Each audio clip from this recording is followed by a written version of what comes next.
So we recently got a Geekbench result from a new Google Pixel phone, or Google Sunfish phone, which is the code name that Google gives Pixel phones. But first we got these leaked images online from an account, actually a YouTube account called Techno-like, on his Twitter page, and he has given us some images which apparently were taken on a Pixel 4a device and then put them up against in a versus another phone, the Redmi Note 7. Definitely a weird phone to put it up against. The Redmi Note 7 is not a new phone. There's actually the Redmi Note 8 and 9 also been released. So it's definitely an older phone, and it also doesn't have similar cameras. It has a 48 megapixel image sensor with 4:1 pixel binning. So actually it is 12 megapixel images. We know the camera on the Pixel 4a is going to be 12 megapixels too.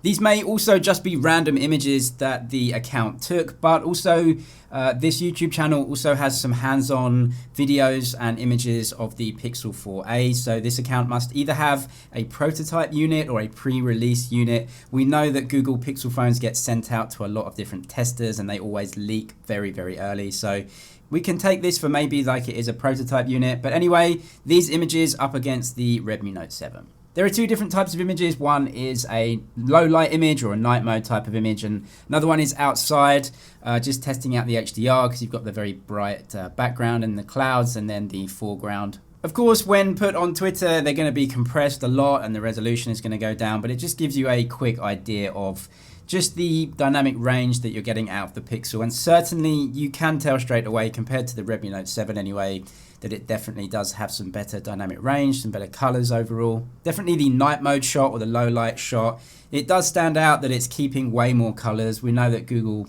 Pixel phones have just this magic in low light and in night mode, and so it looks like that has found its way to the Pixel 4a too.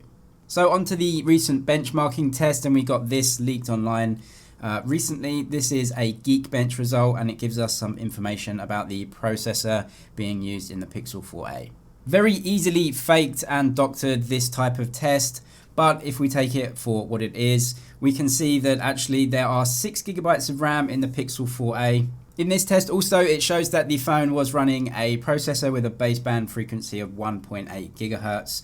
So that gives us a clue as to what processor and chipset that the phone is using. And this corresponds with a Snapdragon processor. It will be a Snapdragon processor, of course, and it corresponds with the Snapdragon 730. This isn't the Snapdragon 730G that has been rumored, but the 730. So this chipset definitely isn't a modern chipset, if you want to call it that. It's already been replaced by a lot of more modern upgraded chipsets. So in the Snapdragon world, the 765 and the 765G have replaced the 730 and the 730G.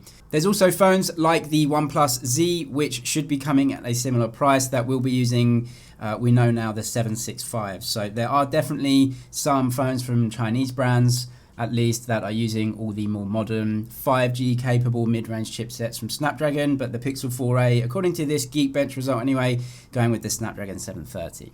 And to finish off, we did get some leaks about the launch and sales day of the Pixel 4a, thanks to a blog in Germany that leaked some information from Vodafone, which is a carrier in Germany. It could go on sale there on the 22nd of May. So we would expect internationally to be the same day, more or less, but actually being launched a week or so earlier than that, maybe at an online-only launch event. Of course, no offline launch events at the moment. So watch out, we maybe have a week or so left before the official launch of the Pixel 4a, and we can see everything officially and see what that camera can do for us.